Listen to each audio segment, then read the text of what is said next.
কত সুন্দর বাচ্চাগুলা। এই যে আরেকটা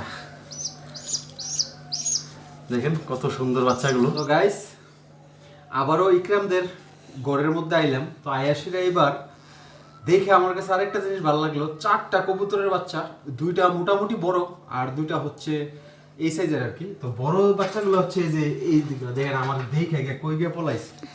এই যে দেখেন কত সুন্দর। তো হয়তোবা এক সপ্তাহের মধ্যে এগুলা উড়াল দিয়ে দিবে। আর এই প্যাটগুলা দেখেন একবারে টয় টম্পুল হয়ে গেছে, মানে মাঠা মনে এখন খাওয়াই গেছে। আর আমরা আসছিলাম একটা কাজে আর কি, ঘরটাকে একটু পরিষ্কার করে দিতে। তো এই যে দেখেন, আর এই যে এখানে আরেকটা আছে, আমার দেখে ভয়ে গিয়ে পলাইছে।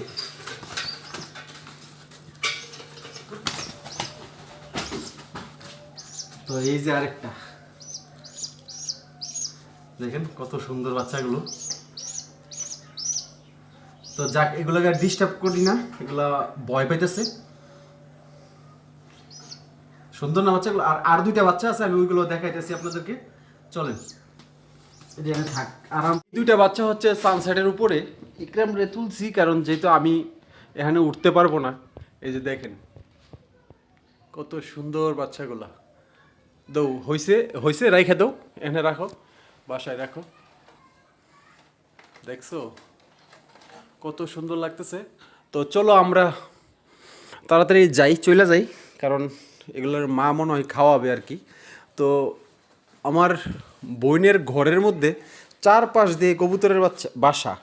এই যে দেখেন আরেকটা বাসা বানাইছে কই, এই যে এখানে সুকেস একটা, বুঝছেন? কারণ ওরা তো থাকে না আমাদের বাড়িতে, থাকে আর বোন জামাই থাকে সৌদি আরবে। তো এই যে দেখেন বাসা কই বানাইছে, মানে এই ঘরটা এখন হিসাবে কবুতরের জন্য এই পারফেক্ট হয়ে গেছে আর কি। 4 পাশে আবার আমার বাইক না কইতেছে মামা ওই দিক দিয়েও কবুতরের বাসা আছে। এই যে এই সানসাইডেও নাকি, এই যে এদিক দিয়ে আছে, এদিক দিয়ে আছে, এই চারিদিক দিয়ে আছে। তো যাক, ভালো লাগলো।